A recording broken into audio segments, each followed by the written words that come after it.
السلام عليكم ورحمة الله وبركاته.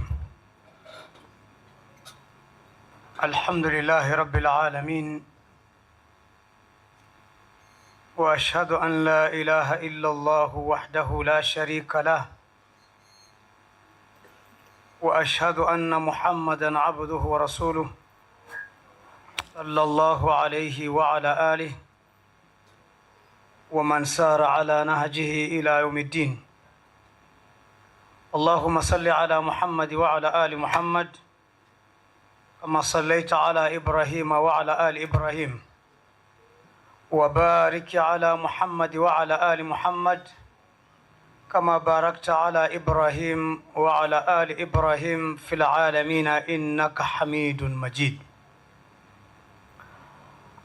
أما بعد، بعدكم حميدي الله سبحانه وتعالى، hatimaye kumsalia na kumtakia rahma na amani mtukufu wa daraja mtume wetu Muhammad sallallahu alayhi wasallam, tukiwa katika mwezi mtukufu, mwezi wa Muharram, mwaka 1448 Hijiria, toka alipohama mtume sallallahu alayhi wasallam Maka na kuelekea katika jiji la Madinatul Munawwara. Tumo katika masiku matukufu, siku ya Ashura, ambamo ndani mwake kuna ibada tukufu ya funga aliyoikuta mtume sallallahu alayhi wasallam alipoingia katika mji wa Madina. Aliwakuta wakifunga na akawauliza sababu ya kufunga. Wakasema, tunafunga kwa sababu ndio siku ambayo Allah subhanahu wa ta'ala alimkomboa Nabiullahi Musa alayhi salam kutokana na jeshi la Firaun na watu wake. Basi mtume sallallahu alayhi wasallam akawaambia, mimi na haki ya kufunga siku hii kwa sababu Musa ndugu yangu pia, na akawaamrisha Waislamu pia waifunge siku ya Ashura. Kisha na yeye akasema, la in baqitu ila qabilin la asumanna Tasua wa Ashura, ikiwa Allah tanijalia nikabakia mwakani na ili hali ya kuwa ni mzima, nitafunga siku ya 9 na siku ya 10. Akawaelekeza Waislamu wafunge siku moja kabla au siku moja baada yake, bimaana wafunge siku ya 9 na 10, ama siku ya 10 na 11, ama siku ya 9, ya 10 na 11, na hiyo ni bora zaidi. Tumekutana hapa ili tukumbushane na tuelekezane juu ya yale ambayo yanajiri katika ulimwengu wetu huu, ulimwengu ambao umekwisha gubikwa na fitna nyingi. Kubwa katika fitna hizo ni fitna za kidini, na tatizo kubwa katika yote hayo ni uchache wa uelewa, na zaidi ya yote hayo ni watu kuto kutaka kuyafuatilia yale ambayo yanawafaa katika dini yao. Daima Waarabu husema bil mithal yattadhihu al maqal, ukitoa mifano watu watakuelewa vizuri, au kwa mifano maneno hufahamika. Kabla sijazungumza kile ninachokusudia kukisema, ujinga uliofunika umma tuliokuwa nao unatokana na uvivu uzembe, dharau na kutojali.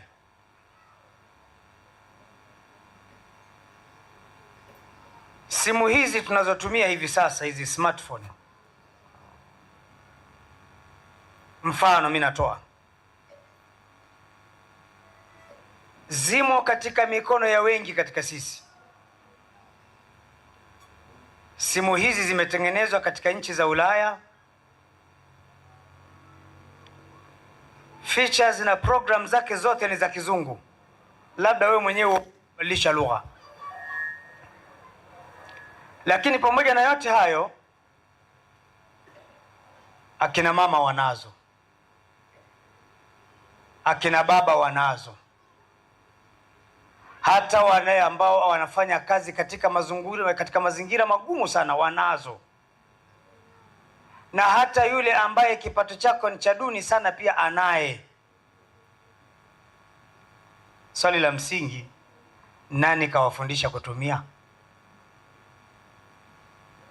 Zimeandikwa kizungu, program zake nyingi ni za kizungu, lakini humkuti baba wala mama, hata kama ni msukuma mkokoteni, hata kama amepanga nyanya barabarani, utamkuta na smart ya kifoni, ana shahadia, napeleka juu, kila kitu anajua. Nani kamfundisha?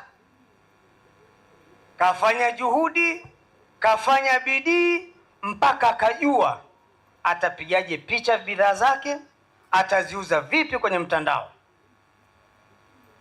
na mpaka amejua akimkuta mumewe anazungumza na simu ya ajabu ajabu anawezaje kumrekodi, alafu baadaye umuulize ulikuwa unaongea na nani vile, kisha akatamwambia ngoja nikusikilizishe. Uwezo huo nao.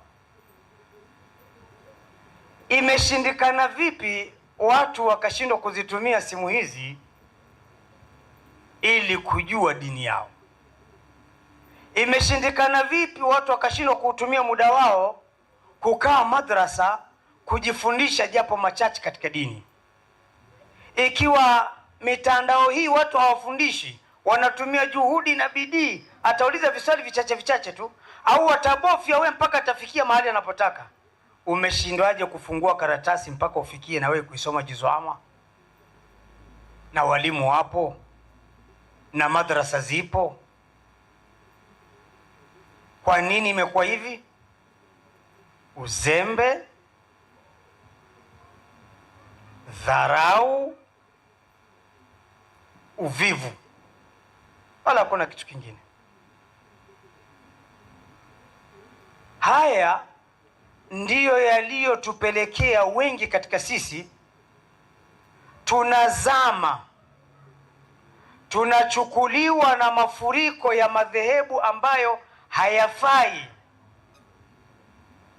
Akina mama leo hii, ni bahati nzuri tu kwamba ninyi mko hapa kwenye muhadhara huu, Allah akupeni kila la kheri. Lakini walioko barabarani sasa hivi wataona grupu na kundi la kina mama, la kina baba, wakitembea miguu peku barabarani, wakiomboleza kifo cha Imamu Hussein. Ni jahala, huu ni ujinga. Kwani hajawahi kufa mtu zaidi ya Hussein jamani? Wapo tena wakubwa, miongoni mwao ni mtume wetu Muhammad sallallahu alayhi wa alihi wasallam. Mbona hatujaona pakiombolezwa hivi? Lakini watu wameingia hupo kwa sababu ya ujinga mchache tu katika elimu. Taib, katika mazungumzo yangu mada ilikuwa inahusu Shia katika mizani ya haki. Ni mada pana mno, lakini kwa muda huu mfupi nimechukua kisehemu tu ili ifikie hatua kwa yeyote ambaye atanisikiliza kwa makini atajua ni wapi mimi nikachukue dini yangu. ni wapi mimi nijifunze dini yangu? Atafahamu tu. Nikubalie, pumzisha fahamu zako na fikra zako, zirejeshe kwangu, unisikilize kwa makini, kwa muda mchache utanielewa. Lakini kabla ya kulisema hili, nitangulize tena mfano mwingine.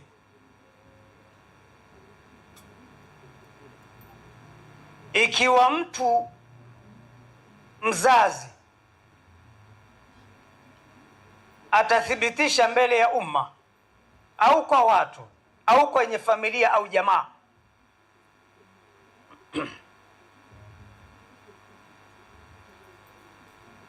mimi mfano na kijana anaitwa Usama,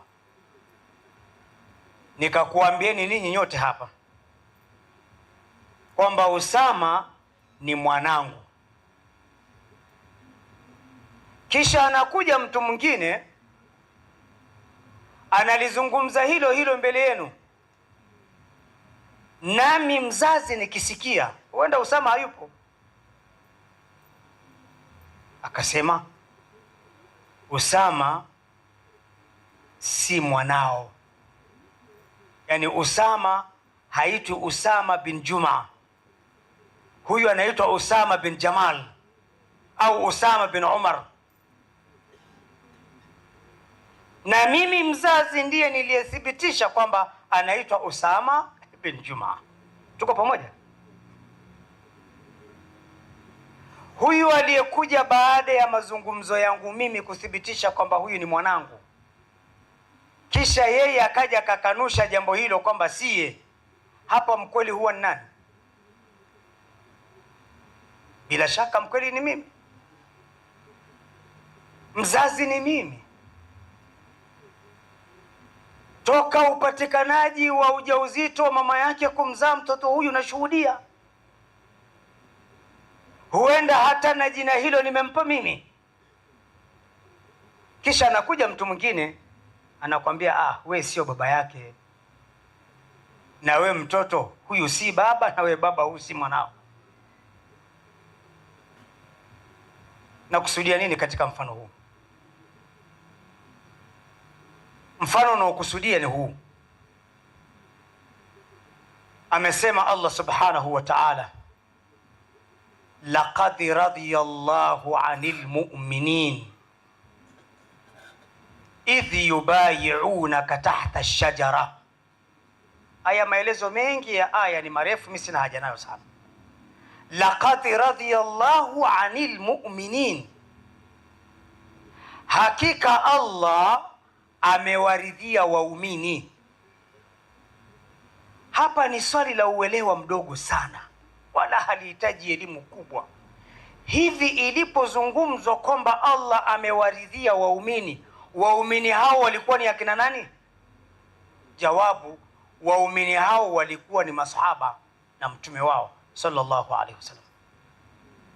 Si ndio Qur'ani ilishuka na wao wanaishuhudia, na maneno yanashuka kwa mtume sallallahu alaihi wasallam, kisha mtume anawaeleza masahaba, si ndivyo ilivyo? Sasa ni nani ambaye anayewajua waumini kama sio mtume?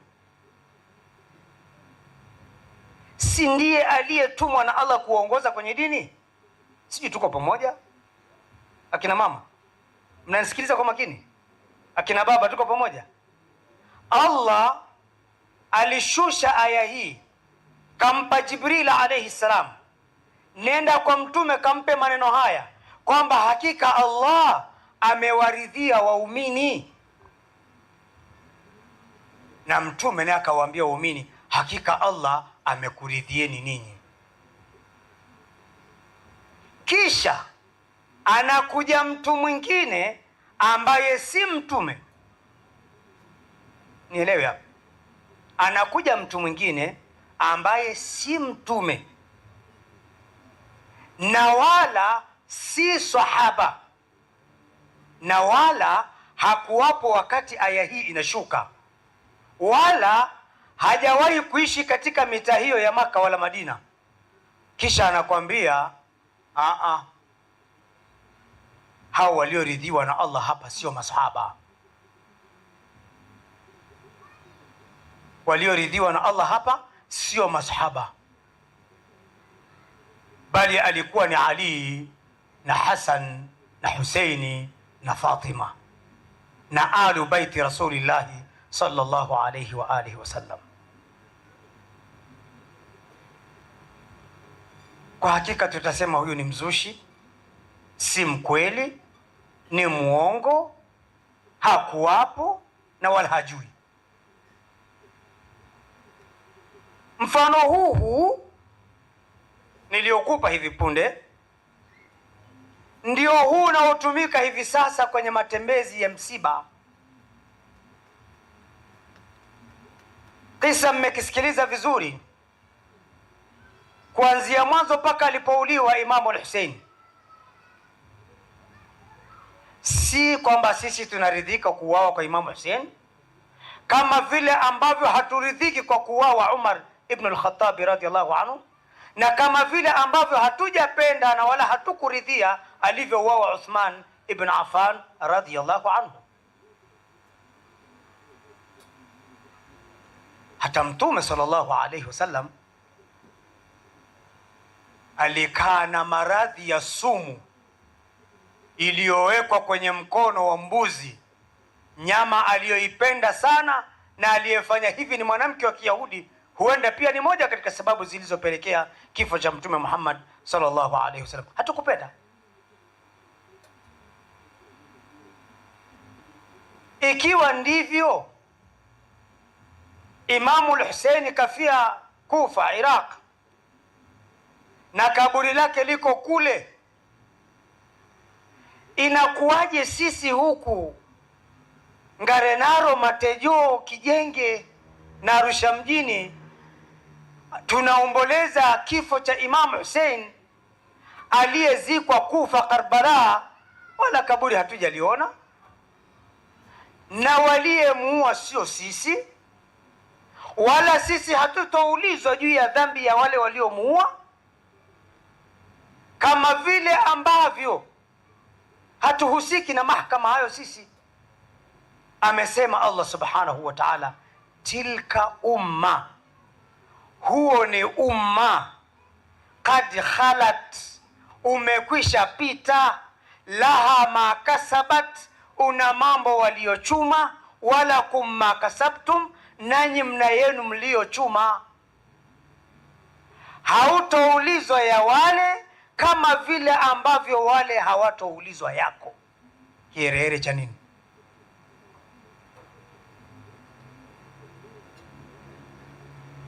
Hautoulizwa juu ya tukio lile kama vile ambavyo wao hawatoulizwa juu ya maisha yako na mambo yako.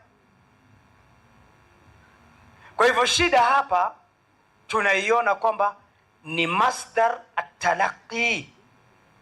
Mimi dini nachukulia wapi? Uelewa wangu mimi nauchukulia kwa nani? Nani anayenifundisha mimi itikadi yangu, imani yangu, udhu wangu na swala yangu? Najifundisha kutoka kwa nani? Hili ndilo tatizo.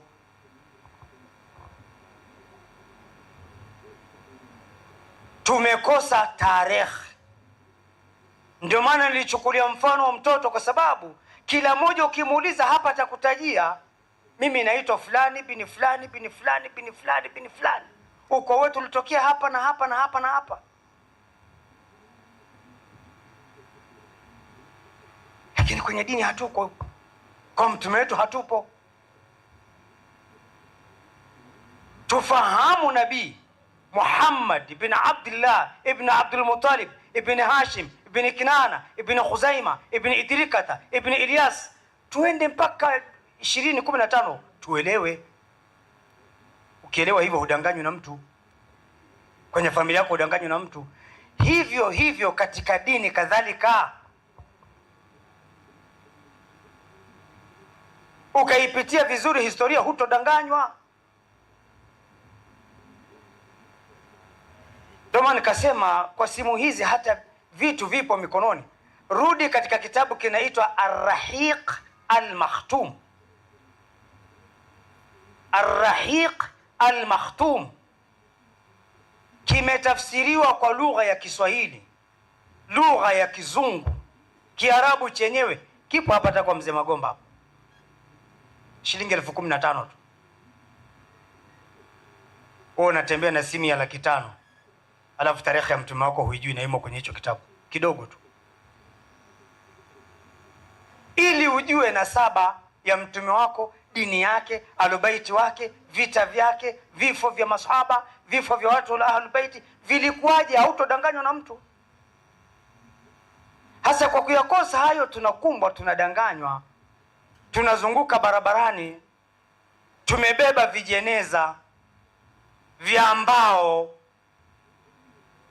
Wakati nakuja hivi nimeviona vimepakiwa kwenye gari, vimepelekwa kwenye msikiti kule kwenye makaburi. Wewe uliona wapi jeneza linatoka makaburini na rudishwa msikitini? Jamani, si watu tunatoka msikitini na majeneza yanapelekwa kuzika makaburini, si ndivyo? Sasa inakuwaje haya yatoke makaburi alafu yanapelekwa kwenye msikiti wao?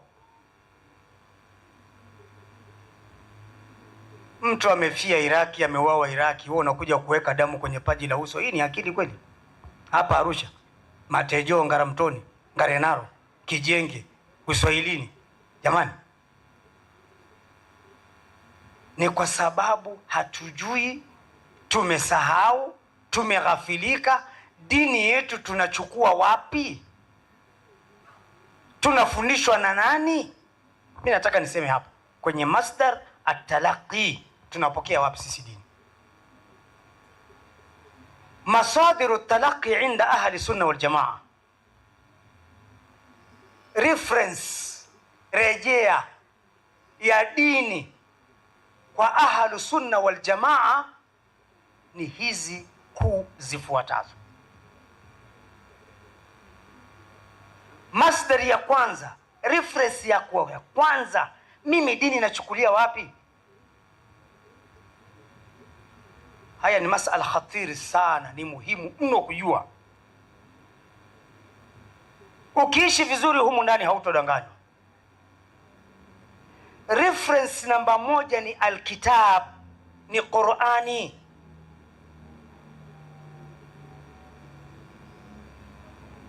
Ndio rejea yako ya kwanza. Kitabu hakija saza kitu, kimezungumza yote. Ma farathna fil kitabu min shay'in, hatujapunguza, hatujaacha chochote katika kitabu, yamo. Labda tuwe hujayakuta, lakini yamo. Anasema Allah subhanahu wa ta'ala, tabaraka alladhi nazzala alfurqana ala abdihi liyakuna lilalamina nadhira. Ametukuka Allah subhanahu wa ta'ala ambaye ameshusha Furqan, ambayo ndo Qur'an, kipambanuzi baina ya haki na batil.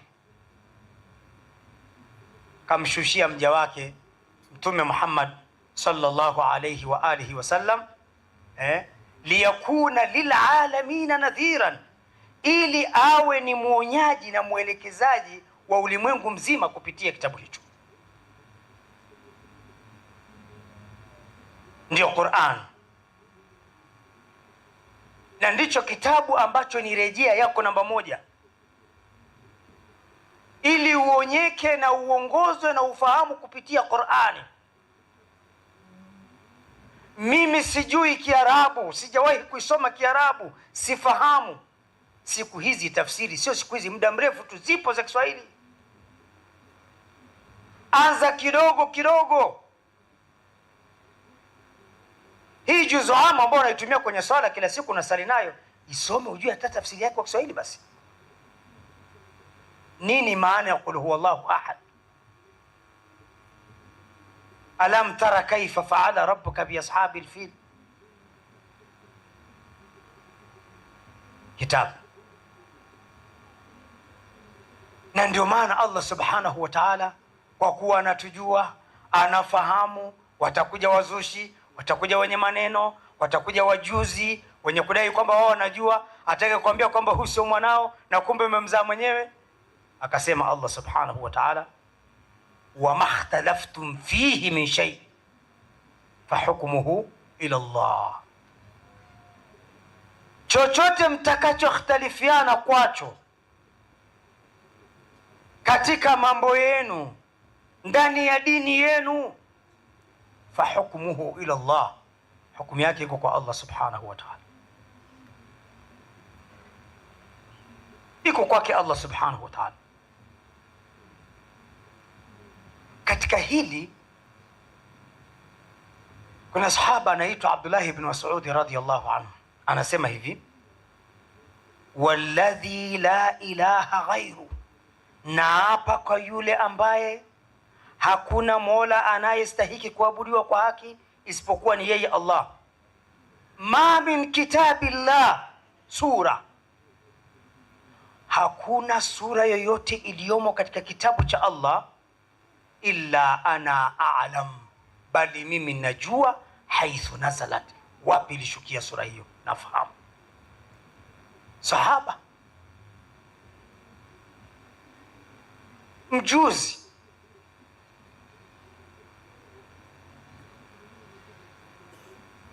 anasema hakuna sura ila mimi najua kwamba imeshukia wapi. Wama min aya, na wala hakuna aya yoyote katika Qur'ani, illa ana a'lamu fima unzilat, bali ninajua ni kwa sababu gani ilishushwa.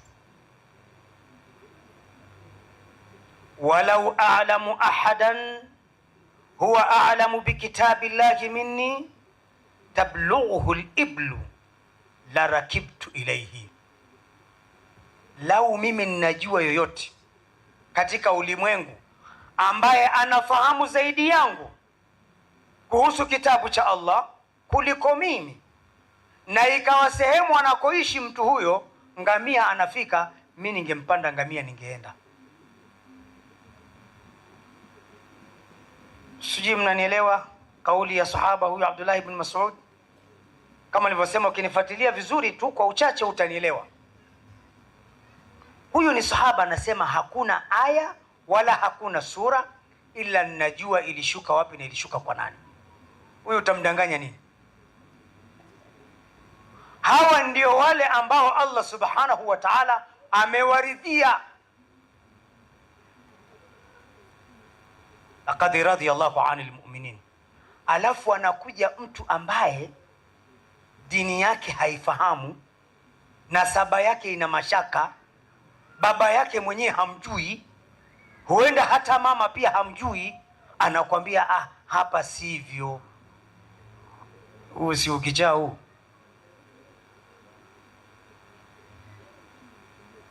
Sasa sahaba huyu anayakoti maneno haya, anazungumza maneno haya kwa uelewa mkubwa kwenye kitabu cha Allah subhanahu wa ta'ala.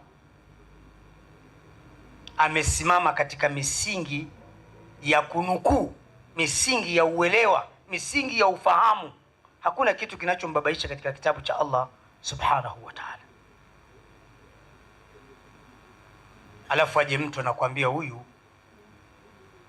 baada ya mtume kufa aliritadi, au hawa na laana, au hawa kadha wa kadha.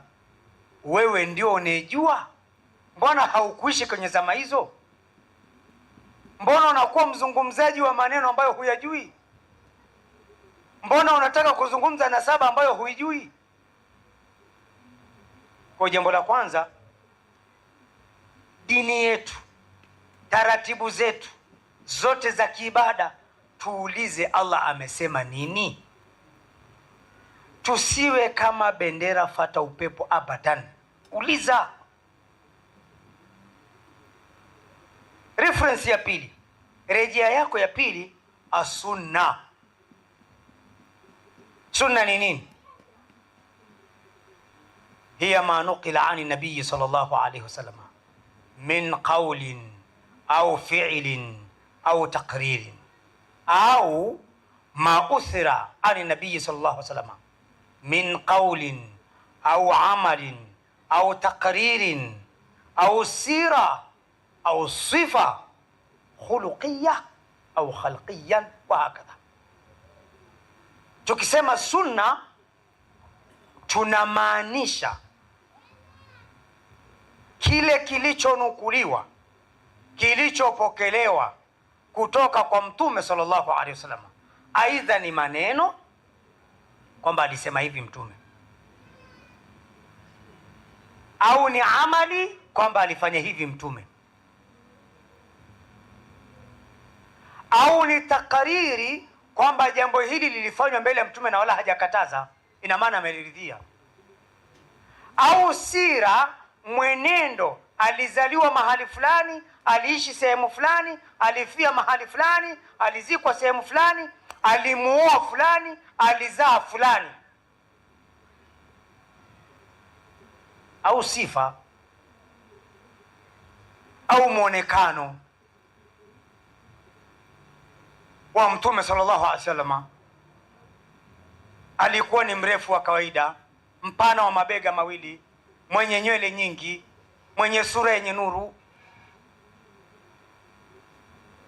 Tabia, alikuwa ni mkarimu, alikuwa ni mwenye huruma, alikuwa ni mwenye upole, mwenye kutembea mwendo wa mtu mutawadhi, mwendo wa unyenyekevu. Hiyo ndio sunna. Wa hakadha. Sasa na mambo yako katika dini, rejea huku pia. Je, Mtume alisemaje kuhusu hili? Mfano,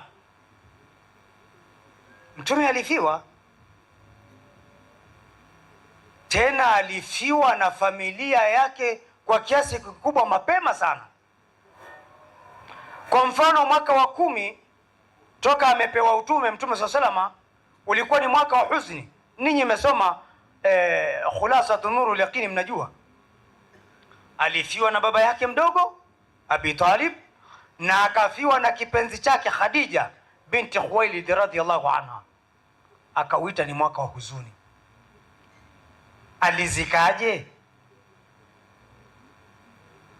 Kipenzi chake alikizika vipi? Aliombolezaje?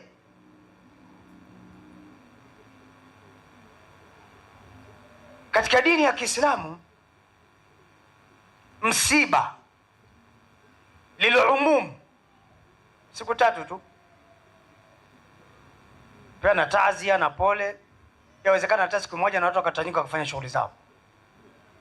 Kwa urefu zaidi ni kwa mwanamke aliyefiwa na mume, miezi 4 na siku 10 imeshamalizika. Huo ni utaratibu wa Qur'ani na ndio utaratibu wa Mtume wetu Muhammad sallallahu alayhi wa alihi wasallam. Husaini alikufa lini jamani? Miaka mingi sana sana tu, zaidi ya miaka 1300. Sasa kwa muda ule, leo msiba gani? Mbona ni miaka mingi sana? Huu ni msiba upi? Hata ule mrefu wa mwanamke aliyefiwa na mume ni miezi 4 na siku 10. Huu wa miaka 1000 nani msiba gani? Huu si msiba, hii ni dini. Hii ni dini nyingine na sio dini ya Kiislamu. Dini ya Kiislamu haiko hivi. Ndio maana nakupa reference ili urejee kwenye Qur'ani. Je, dini inazungumzia hivi swala hili la msiba? Je, kwenye hadithi tunazungumziwa hivi? Mbona Mtume alifiwa na vipenzi vyake? Alizikaje? Aliomboleza siku ngapi? Alitembea barabarani miguu peku? Alivaa nguo nyeusi na kujipiga migongoni? Alichana nguo zake? Rejea kwenye reference.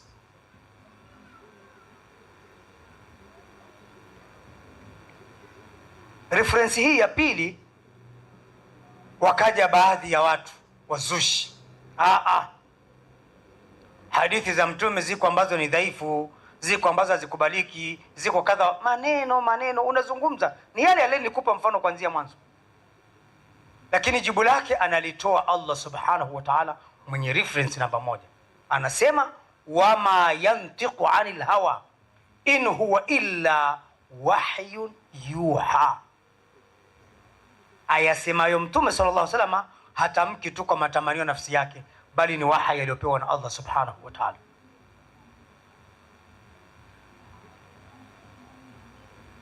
Na si hilo tu, bali akasema mwenyewe Mtume sallallahu alaihi wasallam, ala inni utitu alqur'ana wa mithlahu ma'a, jueni kwamba mimi nimepewa kitabu cha Qur'an.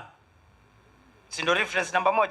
Nimepewa kitabu cha Qur'an wa mithlahu ma'a, na mfano wake pamoja, ambazo ni hadithi zake Mtume sallallahu alayhi wa alihi wasallam. Ukiacha hadithi huna dini. Allah amesema wa aqimu ssalah wa atu zaka, simamisheni sala na mtoe zaka. Hiyo sala unaitekelezaaje wewe? Unaisimamishaje wewe? Hizi suna za tahiyatul masjid, za witri, za dhuha, za tarawih, za kusufu, za khusufu, anakuelekeza nani?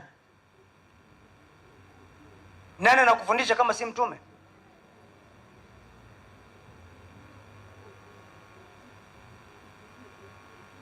Lazima urejee katika reference ya Mtume SAW ambayo ni hadithi, ili uweze kuokoka na uweze kusimama katika maneno ya kweli. Hiyo ni hujja ya kwako.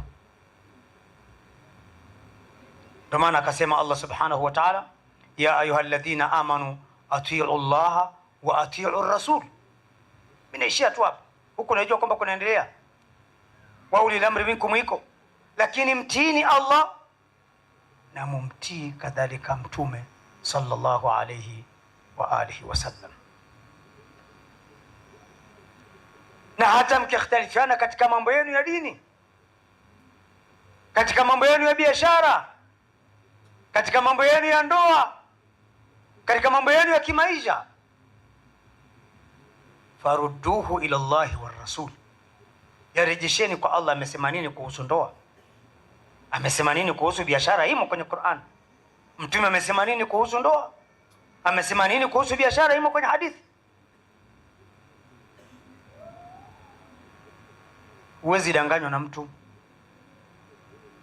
huwezi kudanganywa na mtu.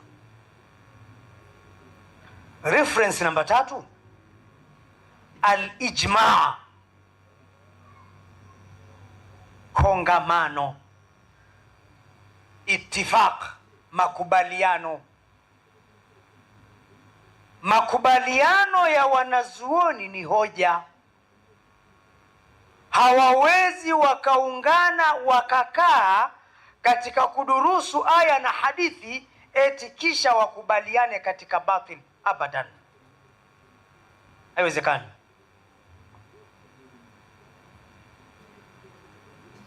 Mtume ameshakufa sallallahu alayhi wa alihi wasallam, na baadhi ya masahaba wamekushaondoka, shakufa. Matabi'ina wameshakufa, tabi'ina wameshakufa. Zikaja asri za maimamu, wakaketi maimamu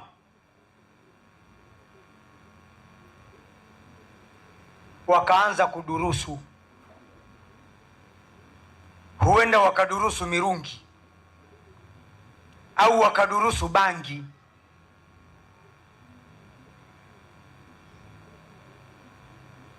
kwamba hiki ni kilevi. Hakikutajwa kwenye Qur'ani, japo kwenye hadithi za Mtume SAW imebainishwa kwamba kile kinacholewesha kwa wingi wake hata katika ule udogo wake kadhalika ni kilevi. Ili usije ukasema mimi naonja tu, ni kilevi. Na muda wa kuwa kingi kilikuwa ni haramu, na hiki kidogo unachoonja kadhalika nacho ni haramu. Wakaafikiana hivyo maulama. Hiyo ni reference kwako, hiyo ni rejea kwako. Unatakiwa uchukue dini yako kupitia huko. Ikiwa kule kwenye kitabu hakijatajwa, kwenye sunna ambayo ni hadithi hakijatajwa, rudi katika kongamano la maulama, wamesema nini kuhusiana na hili. Utapata ushahidi, utapata kauli kwamba halifai.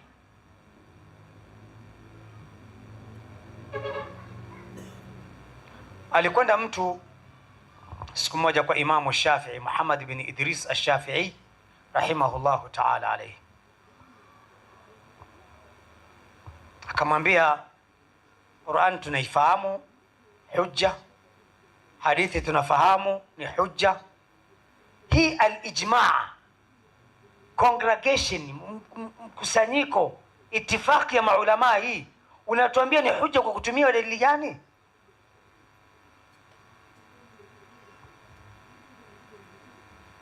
Na akamwambia imamu kwamba ninakupa muda wa siku 3 nitafutie hili jawabu, kijua kwamba ni jawabu gumu. Imamu Shafi anasema nimerejea kitabu cha Allah kwa muda wa siku 3 hizo. Nasi tunasoma katika tarehe kwa kiasi gani Imamu Shafi alikuwa anaisoma Qur'ani. Anasema illa jicho langu likawa limeangukia katika kauli ya Allah subhanahu wa ta'ala isemayo, waman yushaqiqi rasula min ba'di ma tabayyana lahu alhuda wa yattabi ghayra sabila almu'minin nuwallihi ma tawalla wa nuslihi jahannama wa sa'at masira. Yule ambaye, anasema Allah, yule ambaye yushaqiqi rasul, atampinga mtume, anamkana mtume, hakubaliana maelekezo ya mtume, min ba'di ma tabayyana lahu alhuda, muda wa kuwa ameshabainikiwa na uwazi na uongofu uliotajwa na Mtume sallallahu alaihi wasallam katika mambo, wayattabi ghaira sabili almu'minin, kisha akaamua kufuata njia nyingine ambayo si ya waumini. Imam Shafi akasema wayattabi ghaira sabili almu'minin, akaamua kufuata nyingine isiyokuwa ya waumini. Waumini hawa ndio wale walioketi na wakakaa wakakubaliana, baada ya kudurusu aya na hadithi, wakatoa hukumu ya jambo hili kwamba ni haramu. Alafu ukaamua kumpinga Allah, ukampinga mtume, na njia ya waumini hawa pia ukaiacha, ukafuata njia nyingine. Allah anasema nuwallihi ma tawalla, tutampeleka aende kule kule anakotaka, na mwisho wake wanuslihi jahannama, tutamalizia marejeo yake katika moto wa Jahannam, wa sa'at masira, na hayo ndiyo marejeo mabovu kuliko kitu chochote. Hiyo ni reference namba 3. Reference namba 3 hii ndiyo inayokuzalia reference namba 4 na ya mwisho, ambayo ni al-qiyas. Kipimo, qiyas, mizani walioiweka maulama hawa ili tupate hukumu ya jambo.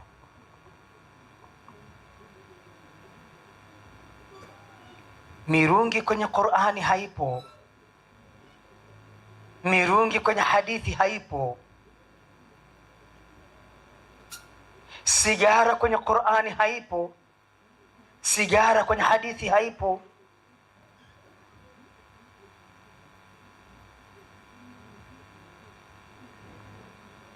Israfu imetajwa, haifai. Kupoteza mali kumelaaniwa, hakufai.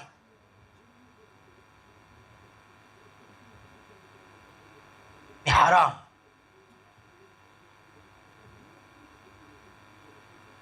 Tunamchukua bwana sigara tunamweka hapa, na tunamchukua bwana israfu tunamweka hapa. Hukumu ya musrif ni mpotezaji wa mali, anaenda kwenye haramu. Tunamtafuta bwana sigara, mvutaji wa sigara ni mpotezaji wa mali. Kupoteza mali ni haramu. Mvutaji wa sigara ni matumizi mabaya ya mali. Matumizi mabaya ya mali ni israfu. Israfu ni haramu. Wanakutana kwenye hii illa, wanakutana kwenye hii illa. Pombe tunajua ni haramu, ni upotezaji wa mali, ina madhara, ina kadha wa kadha, hukumu yake ni haramu. Tukimchukua bwana bangi tukimfananisha na pombe, tunakuta ila yao ni moja, ni upotezaji wa mali, ni madhara, ni haramu pia, na yeye atachukua hukumu hiyo hiyo.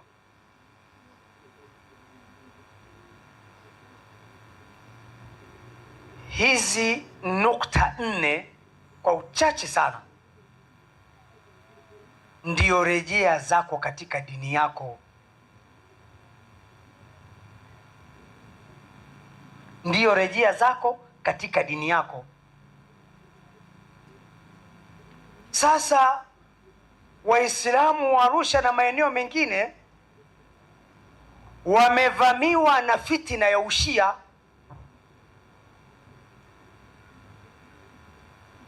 Alipofariki Mtume sallallahu alaihi wasallam, waliketi masahaba wakafanya shura baina yao,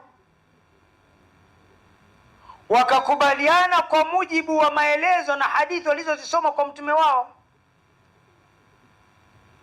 wakatazama uadilifu, upevu katika dini, usuhuba kwa mtume.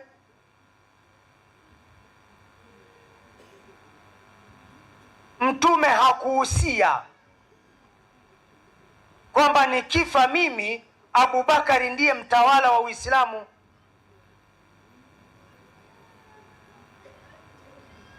Na akifa Abubakari, Umari ndio mtawala wa Kiislamu. Na akifa Umari ni Uthman, akifa Uthmani ni Ali. Hakuhusia hivyo Mtume sallallahu alaihi wasallam, bali baada ya kifo waliketi wao wakashauriana baina muhajirina wa Makka na baina ya ansari wa Madina, wakafika kwenye hatua kwamba anayefaa kutuongoza sisi ni Abubakar Siddiq radhiyallahu anhu. Mimi nakupa kwa uchache tu. Hili jambo lilikuwa ni la shura, wameshauriana.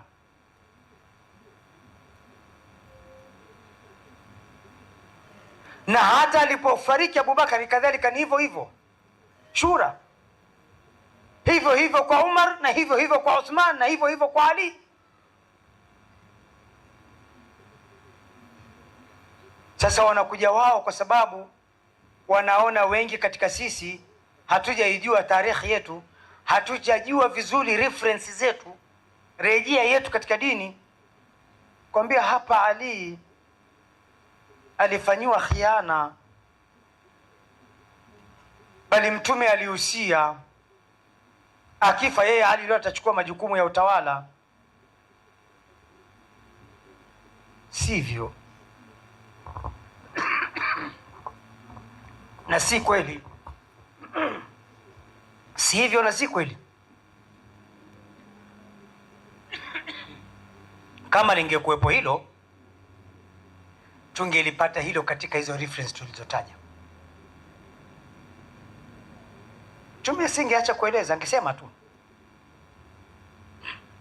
angelibainisha tu. Ndio maana aliposimama katika hijjatul wadaa, ile hija ile ya mwisho ya kwake, aliwauliza masahaba, je, kuna jambo katika dini ambalo sija kufahamisheni? Sema hapana ya Rasulullah. Je, kuna shari katika dini ambayo sija kutahadharisheni nayo? Hapana ya Rasulullah. Kisha akanyosha mkono wake juu akasema, Allahu mashhad anni qad balaghtu, ewe Mola wangu wa haki shuhudia, hakika mimi nimefikisha.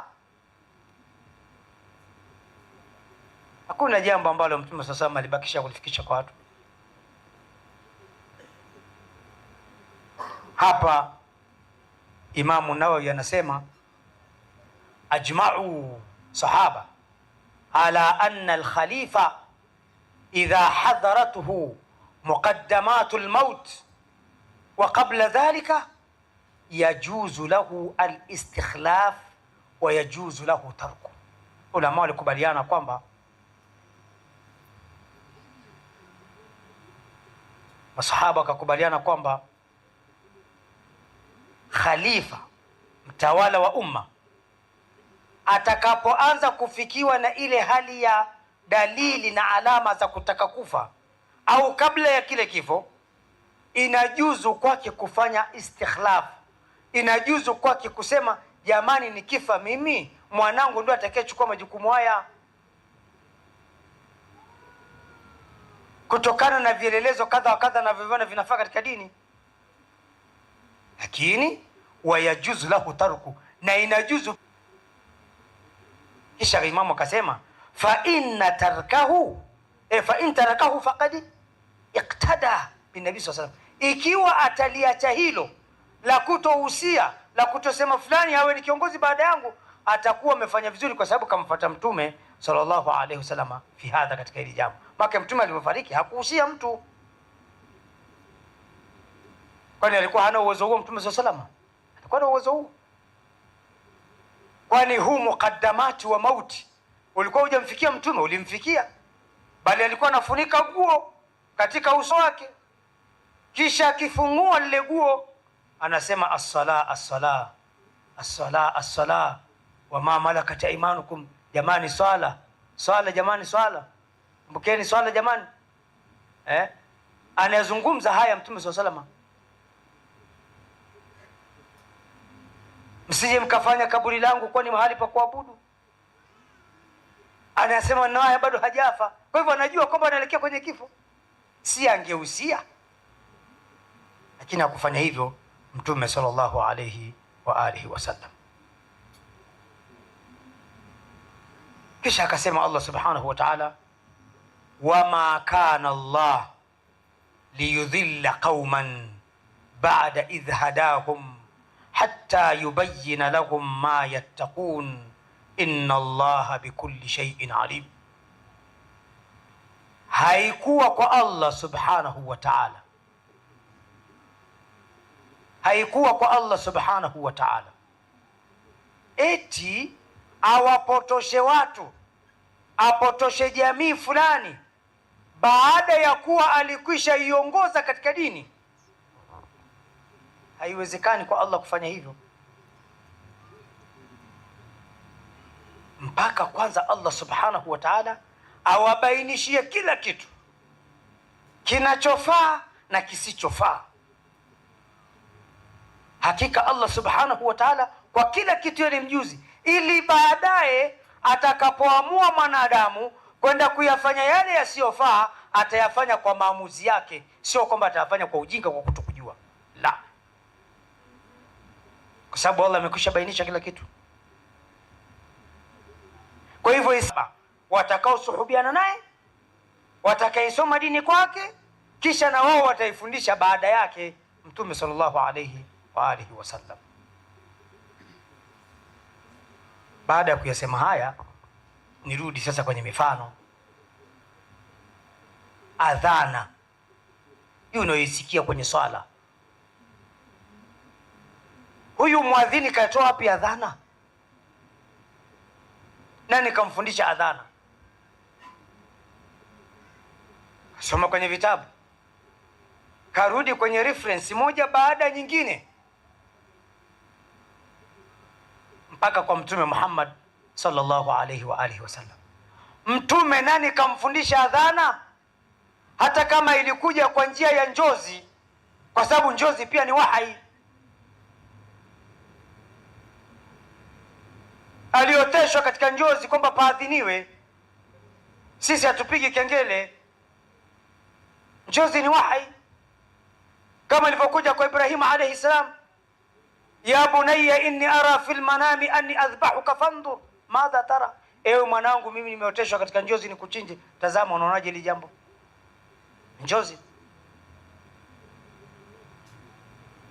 Kwa hivyo rejea yake ni kwa Mtume. Je, alifundishaje Mtume? Hivi inavyoadhiniwa Maka na inavyoadhiniwa Madina, inavyoadhiniwa South Africa, inavyoadhiniwa Houston, inavyoadhiniwa Australia, inavyoadhiniwa Togo na Benin, ndivyo ilivyo? Naam. Ndivyo ilivyo. Je, hayya ala khairi al-amal imetoka wapi? Je, ashhadu anna aliya waliyullah imetoka wapi? Je, ashhadu anna aliya hujjatullah imetoka wapi? Nashuhudia kwamba Ali ni kipenzi cha Allah. Mtume sio kipenzi cha Allah. Ibrahim alayhi salam sio kipenzi cha Allah. Ismail alayhi salam, Yaqub, Ishaq, Nuh, Musa, Idris, hawa sio vipenzi vya Allah? Mbona hawataji kwenye adhana? Ali hujjatullah kwenye kipi? Hujja manake ni dalili. Kwenye nini? Ali ni hujja ya Allah kwenye nini? Kama ni hujja ya Allah angekuwa Mtume Muhammad sallallahu alaihi wasallam khairul bashar, mbora wa viumbe wote wanatembea kwenye mgongo wa ardhi, singelikuwa ndo yeye?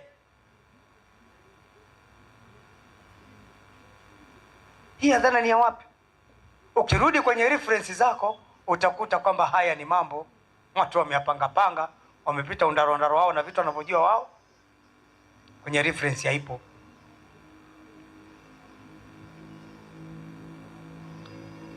Watu walizika, Mtume alizika, masahaba walizika. Huko ni mbali sana, lakini miaka ya nyuma hapa wazee wetu walizika, babu zetu walizikwa, na baba zetu na ndugu zetu wengine walizikwa. Tulizikaje? Si unajua wengi katika sisi. Je, baada ya kupatwa na msiba tulifanya nini? Kuna ambao baada ya kufiwa kibinadamu anachukia mtu, anakasirika, anajipiga, kwa nini kafa? Mara anaweza kashika nguo kachana hivyo tu kwa sababu amefiwa na ndugu yake, mume, mke, baba, mtoto, rafiki. Aliyaona hayo Mtume akakataza, laisa minna man latama alhududa wa shaqqa aljuyuba wa daa bida'wati aljahiliya, si katika sisi Waislamu yule atakayefiwa kisha akajipiga mwili wake au akachana nguo zake au akaomboleza uombolezaji wa kijinga. Uombolezaji wa kijinga ukoje? Oh, bora ningekufa mimi, bora ningetangulia mimi, mbona mchukua mtoto mdogo? Jaribiwa wewe uone. Huo ni uombolezaji wa kijinga. Kwani Allah si ndio mpangaji wa uhai na umauti? Yes, ndio aliyepanga lini atakufa nani na atafia wapi na kwa sababu ipi. Leo unapokuja kusema ni kwa nini na kwa sababu gani, wewe ni mjuzi au Allah ndiye anayejua? Huo ni uombolezaji wa kijinga. Alafu unapochana nguo zako ili iwe nini? Ndio atarudi. Na unapojipiga ili weje? Atasamehewa madhambi yake? Huku ni kujiumiza wewe kwa ujinga wako wa kukosa reference. Mbona hawendi kutembea miguu chini kwenye miba wakachoma kule? Aumie mtu kabisa apeleke hospitalini, mnaenda kwenye lami, nendeni kule.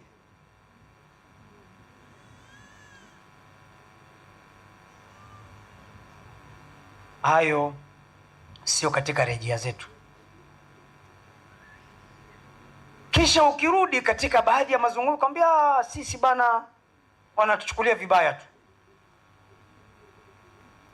Sisi ni wa kweli, wala hatuwasemi masahaba vibaya, wala hatuwatukani masahaba, wala hatuwatukani wakeze Mtume sallallahu alaihi wasallam. Hivi unapomkashifu na kumtukana Aisha, kipenzi cha Mtume Muhammad sallallahu alaihi wasallam, mmoja katika wakeze Mtume sallallahu alaihi wasallam, huwa umemtukana Mtume ama hujamtukana? Na kwa umeshamtukana. Na kwa umeshamtukana. Hivi unapowatukana masahaba, unapowalaani masahaba, unapowafanyia uovu masahaba, muda wa kuwa aliyewaumba na kuwapa dini hiyo masahaba ni Allah. Yeye anasema laqad radiyallahu 'anil mu'minin. Narudi kule kwa mwanzo, Allah amewaridhia waumini ambao ndio masahaba. Sasa wewe si mwenda wazimu? Akili zako hazikutoshi? Umekosa rejea? Mwenye dini, muumbaji, aliyewaumba wale na wewe mjinga, anasema amewaridhia wale, hajakuridhia wewe mjinga, afu unasema asio kweli. Jahil, jinga. Kisha unaamua kwenda kujificha kwenye kichochoro kinachoitwa at-taqiyya. Yani yale unayoyazungumza tofauti na yale yaliyomo kwenye nafsi yako. Alafu natuambia la dina liman la taqiyata lahu, hatakuwa na dini yule ambaye hana takia. Bimaana kwamba hana dini yule ambaye sio muongo kama wewe. Akatakia hii ni uongo tu. Kwa hivyo asiyesema uongo hana dini. Unatufundisha sisi tuwe waongo? Yote haya tunapata kwa sababu tunakosa rejea zilizokuwa salama na zilizokuwa sahihi. Tukisome kitabu cha Allah, turudi kwenye hadithi za Mtume SAW, tuangalie ijmaa ya maulama wetu nasemaje, tuangalie kiasi kinasema nini katika jambo ambalo halijabainika kwetu sisi, hatutoshindwa kitu chochote katika dini. Tuachane na dini za msimu. Allah anasema wa'budu rabbaka hatta ya'tiyaka al-yaqin, muabudu Mola wako siku zote mpaka utakapokufa. Hii dini ya kuja kufanya wakati wa Muharram tu kwa ajili ya kuomboleza watu wale chakula na visharbati na nini, hii sio. Mambo ya kuyumba na kuimba vitu vya ajabu sio. Haipo. Hakuna. Kama yangelikuwapo haya na yangelifaa haya, yangelifaa kwa wale waliotangulia. Kwani wao hawapendi dini? Kwa hivyo lile ambalo halikuwa dini kipindi hicho, kadhalika hivi sasa haliwezi likawa ni dini. Chukueni hilo. Hadha wa sallallahu ala Muhammad wa ala alihi wa sahbihi wa sallam. Wassalamu alaikum wa rahmatullahi wa barakatuh.